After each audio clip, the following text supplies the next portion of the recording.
Hello, my name is Annette, and this is Project Refine Life. Welcome to this VR to Tegan at Cosmic Creeper.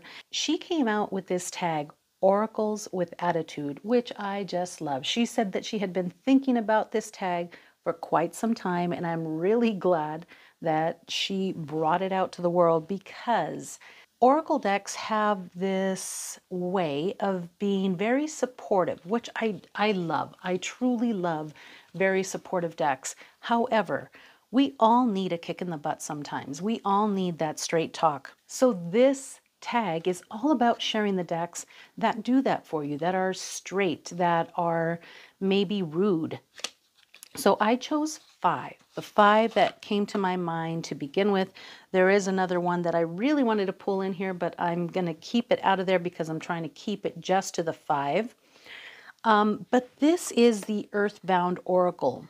And the Earthbound Oracle is unfortunately out of print at this time. I don't know if he's coming back with it or not, but this little deck, I love this little deck for that reason. Some of the images are really sweet, like this one here, growth within this jar. So it's still, even though it's available and it's growing, it's still contained, right?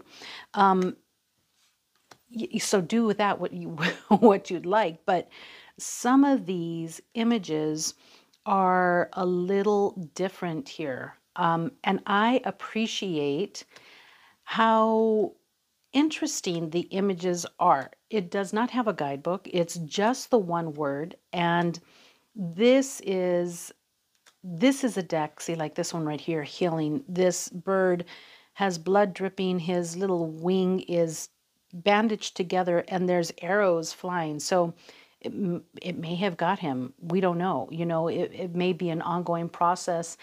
It may be that the healing and the hurt part of it are just, you know, they're not done yet. You know, there's still arrows flying at him. So you may be broken and maybe that's not enough. Maybe you need to continue.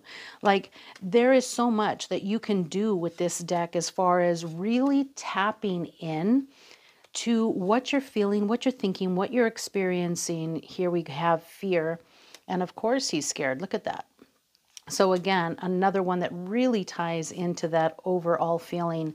But this deck is just something special because this one is really, it's loud.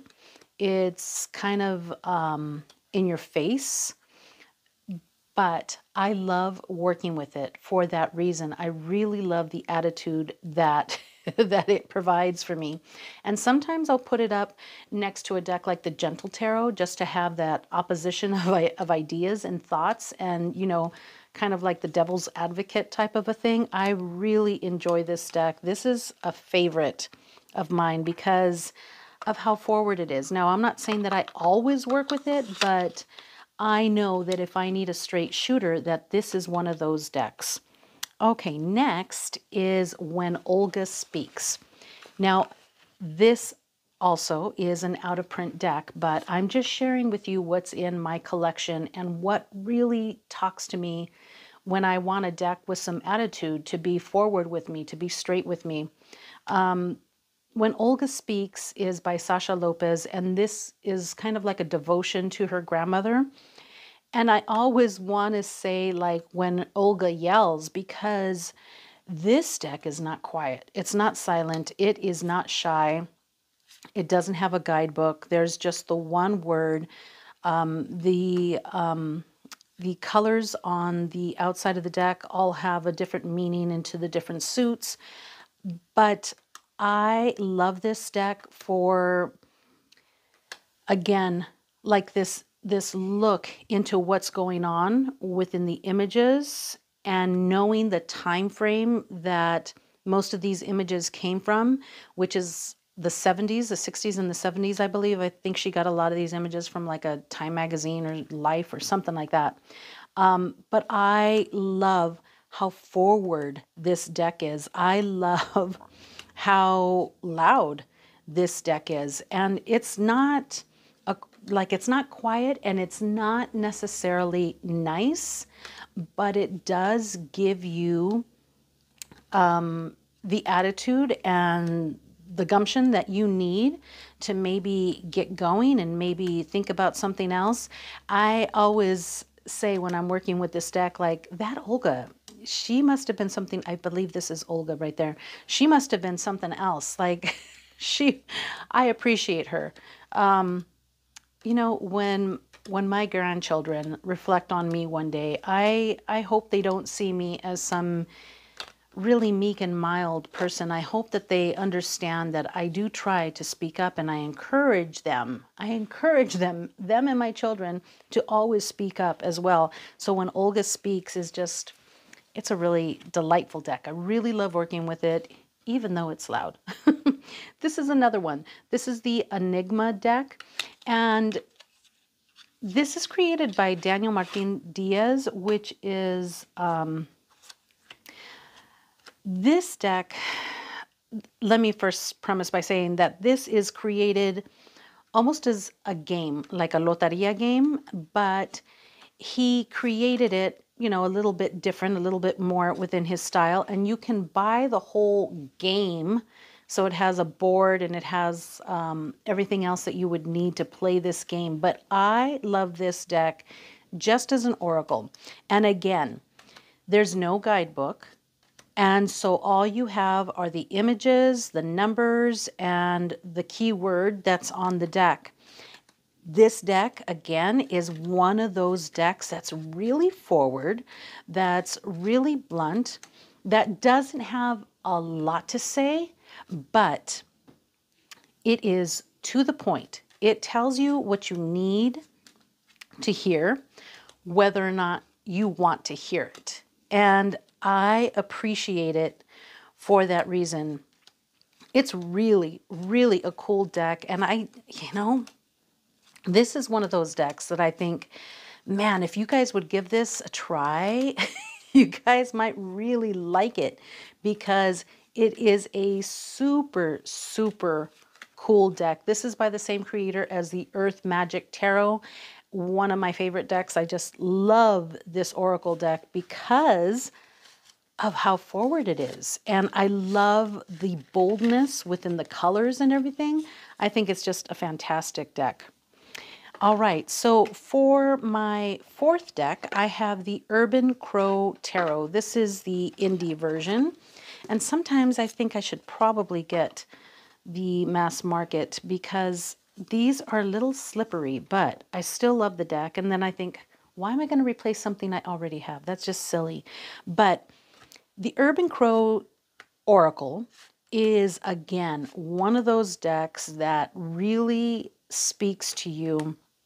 And if you're looking at just the collage work within itself and the messages within what she's created here, here's this crow bringing you all these little gifts.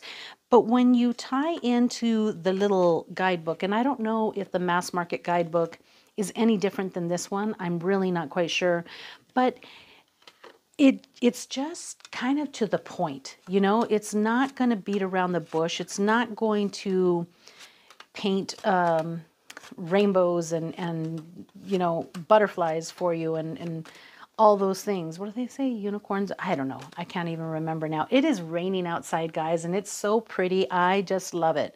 But this deck, again, is one of those decks that holds some depth into it. Maybe it's the color, the scheme, all these crows that for me are messengers. They are here to tell us what we may not want to hear. So automatically, I kind of tie in to that overall feeling, but it doesn't sugarcoat things for you.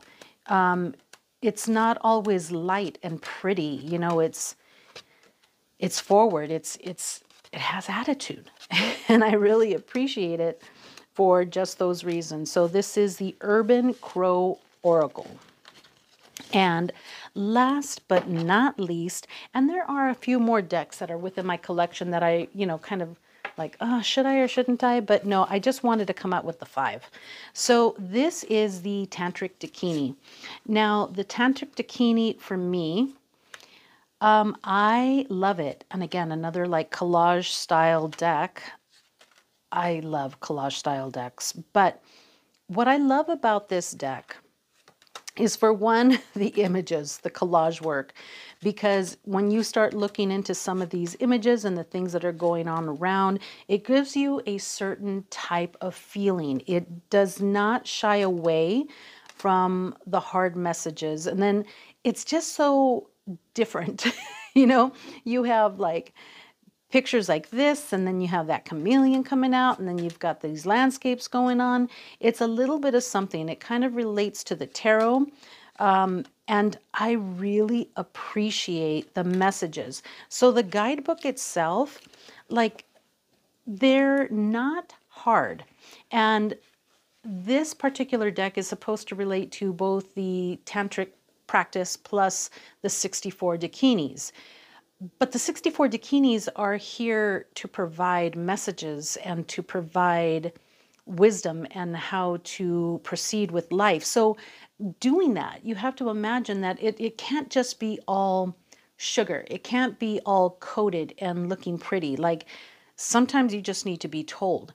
And this guidebook as well, although it's not a hard guidebook, it is to the point. Like, it gives you a pretty good message as well, but within the divinatory meaning of it, it's kind of cut and dry. It does tell you what you need to be told, even if you don't like it. And some of these images here, like this one, creation, ground, meditation, it's real. And like this one here, survival, like that's pretty rough, you know, but it is a point to be made and a point to be taken in. So again, this is one of those decks that has attitude, and I like that. I really appreciate when somebody's straight with you, when somebody's forward with you. I don't know, maybe because that's the way me and my sister talk to each other. So I really appreciate whenever I can take in that point of view. Like this one here with Lord Ganesha. You have him in a spider web. So trying to, you know, get out of those issues, those things that hold you back, but being tied to that. It is a fantastic deck. If you don't have this deck, this is a mass market deck, one of the OGs as far as oracles are concerned, and I think just a fantastic, fantastic deck. So thank you so very much, Tegan. I truly appreciate this tag. This was super cool. I could have gone on talking for a while, and I still have a few more decks that I would have loved to talk about, but I'm trying to keep it to the 5. So thank you so much for watching. I appreciate you so much. Have a wonderful day, and I will see you later.